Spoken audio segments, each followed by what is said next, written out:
इस क्लास में हम सीखेंगे what is the circle rate and what is the assure return. Circle rate क्या होता है? हर एरिया के गवर्नमेंट के अपने एक पर्टिकुलर मिनिमम रेट होते हैं जिसे हम सर्कल रेट बोलते हैं।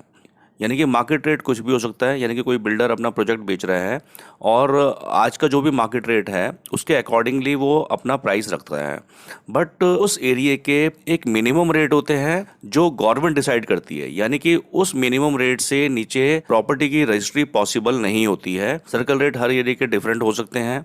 जैसे गुड़गांव की हम बात करें, द्वारका एक्सप्रेस वे पर सर्कल रेट कुछ और होंगे, गोल्फ कोर्स एक्सटेंशन रोड पर सर्कल रेट कुछ और होंगे, न्यू गुड़गांव में कुछ और होंगे। लेट्स सपोज करो कि गोल्फ कोर्स एक्सटेंशन रोड पर एक बिल्डर ने अपना प्रोजेक्ट लॉन्च किया और उसने अपना प्राइस रखा 15,000 पर स्क्वायर फीट। अब 15,000 पर स्क्वायर फीट तो ये मार्केट रेट हो गया।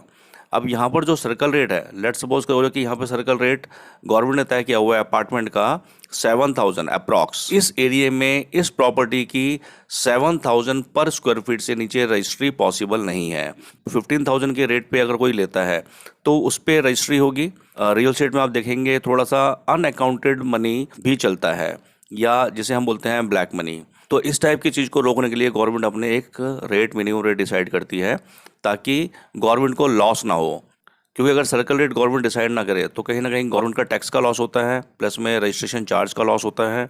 तो कहीं ना कहीं गवर्नमेंट एक बाउंडेशन हमेशा हर जगह पे, हर एरिया में लगा कर रखती है। अगर एक लाइन में बोलूँ, that minimum rate is decided by in a particular area by the government is called the circle rate. Now इसके बाद में आता है हमारा assure return. Assure return is a kind of scheme. ये एक स्कीम है जो नॉर्मली बिल्डर आज के डेट में मार्केट में चलाते हैं, और नॉर्मली अगर आप देखेंगे कमर्शियल प्रॉपर्टी में ये एश्योर रिटर्न की स्कीम ज़्यादा चलती है। इसमें बिल्डर क्या बोलता है कि आप मेरे से दुकान खरीद रहे हो। लेट्स सपोज करो जो दुकान जो है वो आपकी 1 करोड़ रुपए की दुकान है, और बिल्डर ने पेमेंट प्लान दिया है कि 50-50 का, कि 50% आप मेरे को अभी दे दो और 50% आप देना मेरे को जब पोजीशन हो जाएगी प्रॉपर्टी की। मान के चलो कि प्रॉपर्टी का जो पोजीशन है वो 3 साल में बिल्डर देने वाला है।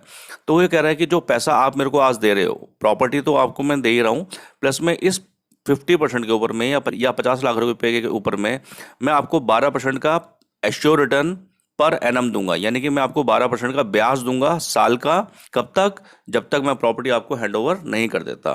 तो इस टाइप की स्कीम को एश्योर रिटर्न स्कीम बोलते हैं। मीन्स कि हर महीने बिल्डर आपको 50,000 रुपये महीना, 50 लाख का, क्योंकि मैं यहाँ पे एग्जांपल की बात कर रहा हूँ 1 करोड़ की, तो मोटा मोटा उसको 18 लाख रुपए वो वापस कर देगा in the form of assure return. अब इसमें एक चीज़ और आती है, बहुत सारे क्लाइंट बोलते हैं कि एश्योर रिटर्न जो है ये एक नाम की स्कीम है कि बिल्डर हमारा पैसा लेके हमें ही दे रहा है। इस टाइप के भी रूमर्स आपको मार्केट में मिल जाएंगे।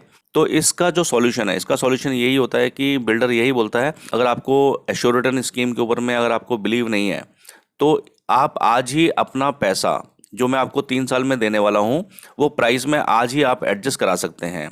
तो इस टाइप के प्रोसेस को हम बोलते हैं एनपीवी, नेट प्रेजेंट वैल्यू। तो इसका मतलब क्या हुआ? यानी कि जो पैसा मैंने आपको 3 साल में देना है, कितना? 36%, 12% पर एनम के हिसाब से।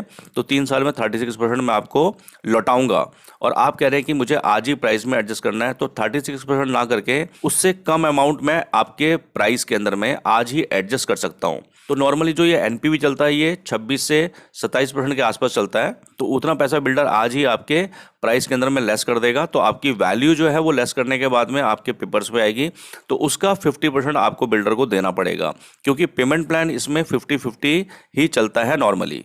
सो I hope guys that you understand what is the circle rate and what is the assured return and what is the NPV. So see you in next class. Till then, take care. Bye.